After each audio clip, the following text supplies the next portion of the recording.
The first feel of spring weather this week has some of us thinking ahead to summer vacation. But for Cape Cod visitors, this year might actually feel a little different, from a drop in tourism to financial worries. WBZ's Mike Sullivan shows us the summer ahead.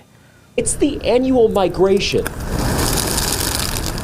The snowbirds return for the summer. The families make their 4-hour treks to the Cape.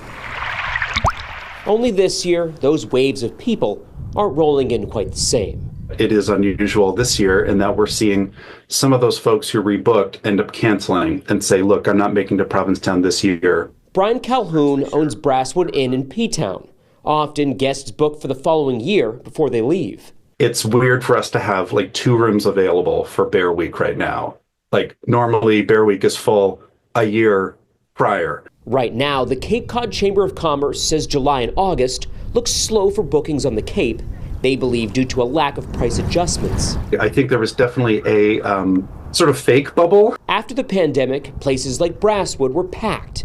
Prices went up across the Cape and stayed up. I think you're going to see some of the prices start to come down a little bit. The Chamber says there are 19,000 short-term rentals on the Cape, and that typically these homeowners react to pricing slower than a hotel.